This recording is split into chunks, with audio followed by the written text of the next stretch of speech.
Hey everybody, this is Erica from the Classy Climb blog. We're here with another Slow and Low series. Today we have Justin Morgan of newfuturebuilder.com. Oh man, this guy has some great stuff. He's building on enhancing mindsets and fighting poverty by giving you information you need to break out of that cycle. I'm so excited to have you here today. How you doing today, Justin? I'm doing great, doing great. It's a good morning. I'm happy to speak here. It's happy to talk to your audience and just chat. So it's a good time. Yeah, man, I realize, we're speaking to the world. I had a lady from Canada the other day send me a message, so you never know who we're reaching. So I enjoy this. I enjoy these interviews. Nice. Um, so Justin, where are you from, and like, where are you born, and how does that kind of make up who you are today? So I'm here in the U.S. So for those that are watching international, here in the U.S. in Maryland, I'm fairly close to Washington D.C. So I can get to the capital in about 15 minutes here in Laurel, Maryland. Was born here, raised here. Most I left was for college, which was out in Ohio. Other than that, I've been here in Maryland my entire life. I love it here. Maybe I'll move someday. But this is the place I like to be. It's near the capital. It's right between, cold and hot, so it works. True. Yeah, yeah. I got to stay in Arunda. I'm gonna kill the name. It's like Arunda Mill. It's near Fort Meade, Maryland. Arundel Mills There Mall, you go. about 20 minutes up the highway from my house. So yeah. Yeah, that traffic you guys have up there is quite interesting. I remember visiting my mom in Walter Reed and going, "Why did it take us an hour to go 7 miles? I have no clue." So God bless anybody in Maryland. But I like that Yeah. you're so close to the capital. You probably can check out all the free museums all the time. Yeah, I can if I want. I mean, they're there. They're And the there. cherry blossoms. I know they have Yeah. cherry blossoms. Those are awesome. Went this year. It's an awesome thing to see for anybody to go and just witness at least once. I think it's a great experience. Is that in So, April or May? What time year is that? it's typically in April. It really depends on when peak bloom is. They schedule a festival. Peak bloom depends on the weather. So it's whenever it first starts getting warm is when you should keep your eye out for when those bloom dates will be. But they're usually April. This year there may have been a little March. I don't remember. Hmm. But it's usually late March, April, depending on the weather. That's crazy, but it looks beautiful from the pictures. It looks Yes. amazing. Yes. So with you being in Maryland, and Maryland is so diverse, more than people know. I think people think it's small, but Mhm. it's a diverse set of people. When I was there visiting, um, what made you hop into entrepreneurship? That's a long story. I've always had a kind of I'm more of a numbers guy. Hmm. So I didn't read much growing up. A numbers guy. I say a money guy, but very much I like the numbers being applicable, and business was kind of that realm that numbers are very relevant. Yes. And so I think I naturally had an affinity toward that. And I've kind of grown up with this perspective that businesses have a certain amount of power that they can generate with the revenue they bring in, but more than power than just being able to fill their pockets, but power to be able to do something great for other people, to affect other people. I mean, a lot of the big revolutions and changes. I mean, yes, there's tons and tons of people who have made social change, who have been amazing in that realm, have been great role models, great speakers, great innovators, great changers and movers and shakers. But when I think of people delivering new technology, having the capacity to produce so much surplus that they can start foundations and do things overseas and donate a certain amount of money at will to the amount of people they want to. I mean, it just made business and entrepreneurship the natural way to go if I wanted to make an impact. So, and I like the freedom, right? I've always been I kind of grew up as a bit of a lone wolf kind of guy. Hmm. Did what I was supposed to do, and I'm not that I can't handle authority. I'm very respectful for authority. Also feel depending on the situation, there's situations to speak up to authority, to kind of show yourself, to prove yourself. There's opportunities to learn, obviously, but I feel I'm not as afraid to challenge the status quo, and I've always felt that way. And so entrepreneurship is naturally the realm where you challenge the status quo. There's no, it is the ultimate realm where you have to challenge the status quo in order for you to get far and grow and do something new. So that's kind of how I ended up there in a way. Yeah, I love talking with other entrepreneurs because they'll be like, "Yeah, I'd rather work for myself. Why Yeah, not? Life's short." And I enjoy entrepreneurship. It yeah. gives you a lot of freedom, and I know people who I'll just say sometimes my best hours are night owl. Like I'm a night owl, Hmm. and I'm like, what job could I ever work as a night owl? Like and instead of doing that, I go, I can just work for myself, and I can work over in Asia because they're up and we're asleep over here. So. Um, how would you encourage others to get involved in entrepreneurship? I know you do your YouTube channel. Is that your main way, or do you plan on doing more speaking publicly? I do a few things. Definitely active on YouTube. Videos every week on my channel. I also speak locally when I get a chance. I slowed down a little bit this month, mainly because I've been doing some planning. I spoke a couple times earlier in the month. This week I've done a lot of planning, so I haven't really focused on getting speaking gigs. I have some podcasts and interviews, I'm doing. Um, I have some nonprofits I spoke at that I'll most likely go back and speak at. So I'm usually speaking, when I'm really in that speaking mode. I'm at least at a nonprofit. I'm doing something at least 2 or 3 times a month speaking there. It depends on how busy it is. There was one point where I would have spoke about 8 times that month. It really depends, right? So I speak, and then sometimes I am organizing, spending time organizing my own workshops. I've done that before in the past. I'll get back to that. But YouTube is definitely the main consistent thing I'll be doing on a day to day. Yeah, I love talking to speakers.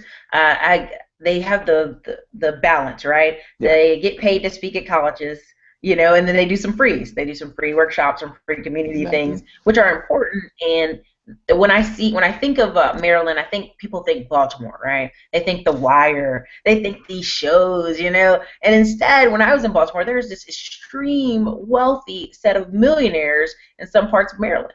There's Yeah, some, yeah, some there cheaper is. parts for sure. There is. And so it's like, these extremes they have there, but I feel like when people speak publicly or they do public workshops, it's giving them access to the Hmm. opportunity to climb up. So, Hmm. and that's what America's all about. It's like access to climb up for sure. Um, so, as you're building your business, what was some of the hardest things you've learned along the way? Oh, that's the list. I mean, I think any entrepreneur knows, or they should know, the list will be long, if not long already. And just to chime, your camera's gone off of my screen. I don't know if it's fine on yours. It's gone off. You did it on purpose or not, but usually it'll Just show keep your going. face. It's okay. Okay. So yeah, list of man. This morning, right? For those who know, just getting ready for this show. So many technical difficulties. Supposed to start, didn't start for a half hour late. There's just so many things that are unforeseen. I think one of the biggest things is to be prepared and be patient for the unforeseen technical difficulties. I'll say technical difficulties. They can happen in so many different ways. They happen for me for workshops, for events. There'll be so many things that you want to go smoothly, and you're ready. You show up. You're hyped up. You're focused, and something just gets you off track, just knocks you off a little bit, and tries to steal that focus from you. And I think that is one of the biggest things I've learned is be prepared for the unforeseen. You definitely have to have a thick skin. There'll be situations, not everything's going to go well. There's going to be events or sales that you make, pitches you make, things that you do that just fall flat. Right? I've had a workshop with this team group. Right now, I really want to get into team groups, and I completely I failed to captivate them like I wanted to. Right, but I can't stop doing it. I have to go back and do it again, and actually look forward to it. So you have to. I think the other thing is you're gonna fail, and you have to create a certain excitement about failing and being able to get a chance to come back. I think failing is a great chance to gain lessons. It's a great chance to observe. And so not just expect failure, get excited for it, right? That's the easiest way for you to handle it emotionally. That's what I do now is when I fail now, a little bit more, obviously, you get a little down. I also get excited because it means I have an opportunity to get better. Um, Another good thing, handle some consistency, create some consistency. I think that's one of the big things when I think of YouTube. Uh, the picture is, so I started my channel, this specific channel. It's not my first channel. I started my channel about a year or so ago, and at first, I'm not getting any subscribers, not getting any that many views, not much engagement. I tried to hire some help. That didn't really get me much, and I wasn't really doing much myself in order to do something consistent. And it wasn't until I started engaging with others consistently, I set up a mark and a measure for how many people I was going to engage with on a daily basis. And it wasn't until I committed myself to it for every single week, every day, in and out. One of the first things I do is make sure I'm engaging on some channel. Did it this morning. I didn't do my bulk engaging like I typically do some mornings because it's the weekends. But during the week, I have a certain goal of how many channels I'm going to talk on, how many channels I'm going to connect with, how many people I'm going to connect with, and I commit to that. I make sure it's consistent. And so if you can take that model of being consistent, whether it's a little bit or a lot, and apply it to some form of your business, it makes all the difference. I've gone from, it's probably been about 6 months now, maybe less, Mhm. that I've actually committed. And so for the first 6 months, I didn't really have many subs. Now I'm already over 200, and that's just from me, right? It's not from hiring a marketer. I got rid of the marketer, right? I got rid of the marketer. I started doing things myself, and that's when I started getting these kind of snowballing results. I mean, I had subscribers coming in much faster than I had expected, or throughout that entire first 6 months. I'd multiplied the amount of subs by many times within a couple months after I decided to be consistent in some form. So I think those are the three things I would leave with in terms of things I've learned. I mean, the lessons, they're endless, but I think those are some key things that someone can take that are real. People have heard them. When we bring them up, though, it's not just to be cliche. It's because those are really things that we experience, and some people don't think. I don't think I thought about all the amount of tough skin I would have to have to this point, and it really is real. And so I want people to take that and run with it, apply it, really think about it, meditate on it, whatever you have to do to soak it in, but really hold those things near because they will be 100% necessary. Oh yeah, oh yeah. Fail fast, fail fast, captivate your Yes, audience, and be consistent. There are some yes, people who, I will tell you right now, some people will binge watch 20 of my videos, comment on every one, and then I have to go in Gmail and respond because honestly, I want them to come back and watch future episodes, yes, right? yes, And I think anytime you talk to teenagers, that's a tough one. I always start out with, "Who's got a phone?" And I go, "Lift your phones up," right? And of yeah, course, kids are like, "Why am I lifting my phone up?" And then I go, you have the power in your hands right now to start a business today, to start a YouTube channel. There are 15 to 17-year-olds all over YouTube making millions of dollars. yeah. We're selling t-shirts, selling products, selling things, and all they did was record themselves on their phone and upload it to YouTube. All right. And it's like one of those amazing things if you can see them get it in their eyes.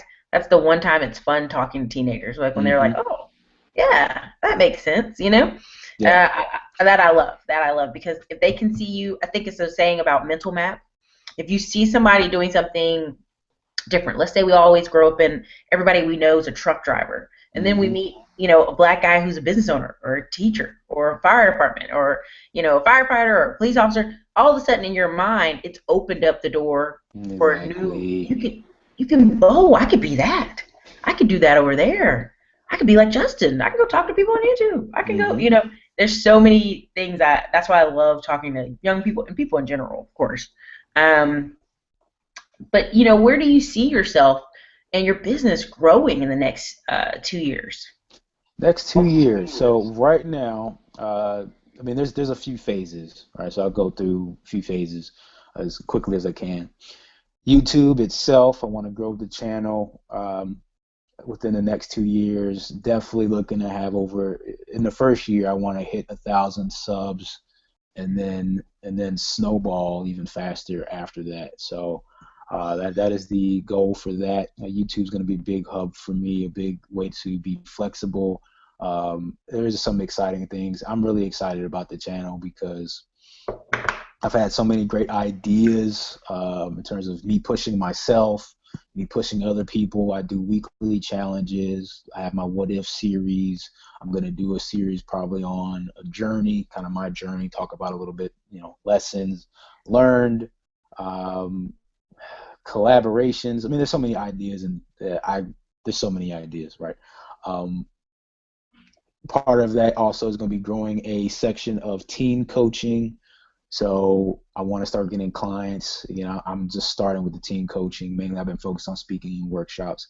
Now I'm gonna start with team coaching, and then I'm also gonna have coaching for entrepreneurs, impactpreneurs, those that really have a dream and it's in there, just not sure how to really get it on paper, map it out, and they want that extra push to take it to the next level or at least start that process. I want to help people with that because it's definitely a process I've been through, and I'm replanning all the time, setting goals all the time, and I definitely know I can help a lot of people with that. Um, the other portion is the education portion, and so that is the long term. I'm very excited about, hyped about the things that everything is relevant to is that education portion, and I want to start getting some programs into schools in the next year. Again, this is an exciting week because I'm replanning everything this week. It's fourth quarter, so I'm replanning everything this week, and so I've been mapping out some things in terms of I'm gonna start putting out a curriculum, maybe introduce some after school programs, some of the local schools here by the probably about mid next year. That's one of the big things, and then roll that out, and then enroll. I want at least either 5 schools or 50 students in a program within the next year, and in 2 years, I mean, I should be maybe taking over a county. We'll see, right? We'll see. I'm planning out for a year right now. There's that, and then the long-term big goal is once I have all the programs done, I have the programs going, I have coaching going. I want to bring in a team. I want to bring in other coaches. I want to bring in other speakers to my channel. I want to bring in other content creators to the channel. Create a big team. I want a couple key people on my team as partners for New Future Builder by the end of next year. I want to. It's an ongoing process, but I want at least 2 other very key people to come on. We're going to bring up and build up a complete curriculum for my idea of the ideal school of the future. And so that I'm excited for. I want to have that curriculum done within the next year, and then using the funds from the growth of the business, start a small program locally here, most likely we're thinking maybe for homeschool kids, anything like that, bringing in teens, and it's going to be based off of it's going to be teens and then maybe some college kids as well. We'll see. But there'll be programs for different levels for different ages. But it'll be its own school. It's on a very small scale with just classes, extra classes people can take. Obviously, it won't be accredited yet. But the ideal is going to grow that program to be an accredited one, or at least its own value, and grow into its own school. It'll start probably high school, grow up into college and high school, and maybe even down, depending on who I bring in. But the long-term goal is to build the ideal school. So within the next year, I'm going to have a curriculum. Within 2 years, should have a entry program going, a small program that will then snowball into a entire school. So that's pretty much everything in a nutshell. Those are the main projects that I'm dealing with. It's a lot, but those are the things that are on the plate at the moment. Man, that's a big vision, a big dream, and that's great. I like it, you know. I would even suggest do some summer camps, you Yeah, know, and then yeah. that way parent be like, hey parents, you know my summer camp. Boom, here's my full-time school. Oh, Gotcha. it's been a thought too. That is definitely also a thought. So yeah. I have a friend whose daughter's I think in is she 10 years old? Yeah, she's 10 years old. And at Okay. her, I can just tell the difference at different schools, right? So we have a friend that's in a poor school. They're just really trying to focus on the kids' behavior and passing the test. My friend's daughter at a wealthier school, they have a whole, like the teacher's whole project this year was how to start a business Yeah. and teaching the kids on Nice. how to start a business and how to Nice. have ideals. And it frustrated me because the other school couldn't do that, right? They were overcrowded, they're lower income kids. But here, this other wealthy school, they've already put that ideal in that child's mind that she can be an entrepreneur Hmm. and create an ideal. And so, anytime I hear someone wanting to go step into that realm and help teenagers, I'm like, yes, do it. Because there's so many kids who are like, they don't hear that. They just don't even hear the ideal of it. So, I remember watching a study about um, smarter poor kids sometimes just don't do as well as a richer, less smart kid. And when they, studied them and gave them surveys, what was the thing? It was self-esteem. It was how they saw themselves. Hmm. So anytime you speak to young people, I think that's just amazing. Um, if a teenager came to you today and they're like, Justin, I'm 17, I'm about to leave my parents, or, I'm about to graduate soon, or next year is my senior year. And I just want to start on a fresh path. Okay. I got in some trouble, last year at school or whatever, and I just want to go on a fresh path. What advice would you tell him or her? All right. Well, first, I mean, I'd have to have a conversation with them. But my advice is for me would be to spend some time first, figure out what you really want, right? And that means dabble a little bit. I would look at a few of your interests, think about the things that really excite you, things you have fun with, and if you're not sure what you like, you don't have that 50-year vision that you see this big thing you want to accomplish yet, and you're trying to really figure some things out. I would dabble and take some time to do some things that you enjoy, and in that process, think about how those things relate to you making an income or having a career. How can you incorporate those things into your future? And if they don't fit, and you don't, if you don't enjoy them, once you do them, then you can cut it, right? If you don't see how it fits, but you really enjoy it, think about it a little bit.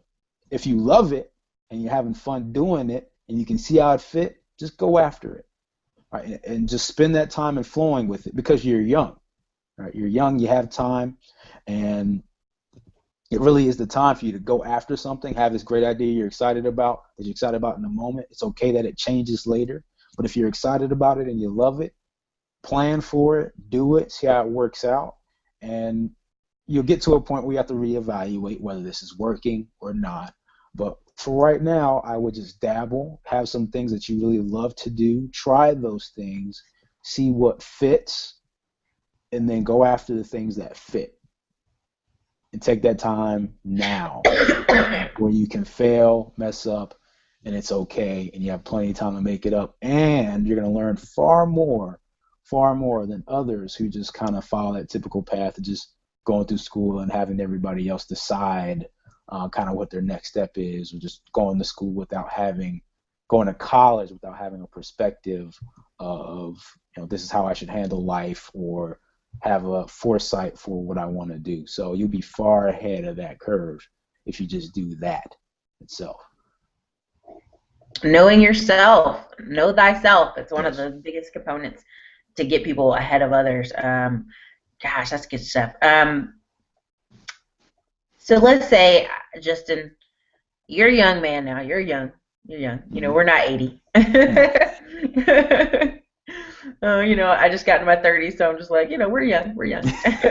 um, so if I dropped you off 18 to 20 something and I gave you $500 and you know everything you know now Okay. and you launch yourself, do whatever, your choice, what would you do, Justin?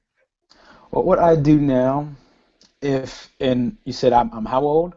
You can be 18 to 25. I mean, 18 to some people 25. started later than others, so I give Okay. people a little range. Okay. If I were to go back, and so I've started a few different endeavors. If I were to go back, I would do two things, and it'd actually be a project that I had tried to start a while back, and I gave up on because I didn't think I was capable. But now that I look back, I know I'm very capable, and I would have done. I would take that $500. I would start a YouTube channel, just like I did, and I would do a series. I would probably do some type of, I would probably do maybe some comedy, something like that.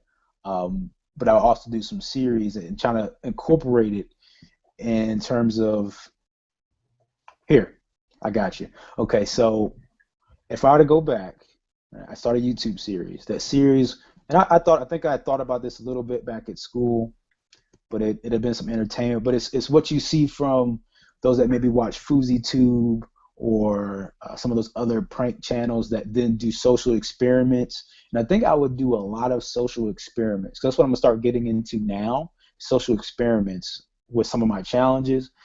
And at the same time, I would set up a website that would be a fundraising website for different charities. They would have to then kind of bid per se, or they have to offer some type of value to be spotlighted either on my channel or on that website, and I would act as a fundraiser. So it was an idea I've already had. I think now I would have the capacity. Now I have a bigger vision, and so part of that is fundraising at some point. So I don't really need to go back to that idea. But if that would be the idea I would do then, because one, at that age, I'm still spending a lot of time doing things, and just having the channel gives me flexibility. The social experiments, it'd be fun, something to do with that age. I think it'd be very profitable, a great way to start and gain notoriety. Again, at that point in time, I would have, no one would know me, right? And I wouldn't also need to have the pressure of having a ton of revenue. But I think I could build that business, get a ton of credibility, because at that age, I would say 18, the big shots are going to be listening to me trying to get advice on success, right? I can share those things. They're entertaining. I would still do those things. But not going to get me what I really want in terms of popularity. I think the social experiments are very straightforward. I love them. I think they're really good. I think it's a great way to leverage your ability to offer value, entertainment, at the same time.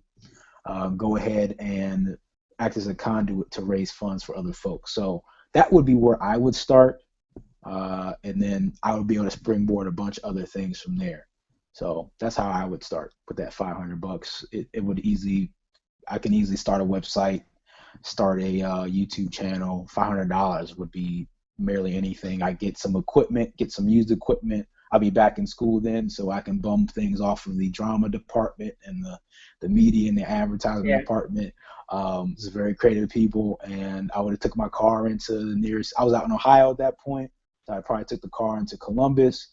Had to shoot some videos. They could use the videos for their projects, and I would have had the content for the YouTube channel. So, that's probably what I would do. I think it'd be a great way to start. So, yeah. Sounds great. I like that. That's very creative. That was like, hey, go back. I started another channel. Yeah. Hey, start sooner, fail faster, all of it. Yeah. So Justin, I'm excited. I know we're gonna do an update. I know there's gonna be big things you're gonna tell me probably 6 months from now. Yeah, We're gonna check back definitely. in on you in Maryland. Uh, this has been a great one. Everybody, Thanks. this is Justin. Justin, give us some sites to reach you. Give us your websites. Give us your links. Give us some information on you, how to reach All you. right. So most things are New Future Builder. So here on YouTube, New Future Builder, Facebook, New Future Builder, Instagram, New Future Builder, Twitter. You find me at NF Builder. That is the New Future Builder page. My personal page is New Future underscore 33. So I kind of tweet to both. Whichever one works for you, doesn't really matter. Obviously, I have more followers in my personal than my business when I started the business one later. Uh, that is the main contact there. That's about it. I mean, I'm on LinkedIn, personally, Google Plus, New Future Builder, or me personally. But I think my main thing, most of the activities over on YouTube. You can find all the other links there. So YouTube, New Future Builder. That's where I have most of my activity, most of my content. My blog will get updated shortly, as I actually brought on somebody to help me with some things a couple weeks ago. So I'm excited about that. And so that's newfuturebuilder.com. So those are the main places to find me. You can find me on Periscope and FBuilder. I do Periscopes occasionally. I'm getting more into them. That's it. That is it. All right, everybody, you heard him. New Future Builder. It's everywhere. You click on the Facebook, you click on the YouTube. That's how you find him, New Future Builder. We'll definitely have the links below in the information. Everybody, today this has been Justin Morgan out of Maryland, close to the capital. He is Mr. New Future Builder. Everybody, this has been Erica from the Classy Climb blog. Thank you so much for being here, Justin. I can't wait to do the update on you. You Thank guys, you. hey, stay focused, hustle hard, have a great day. Bye.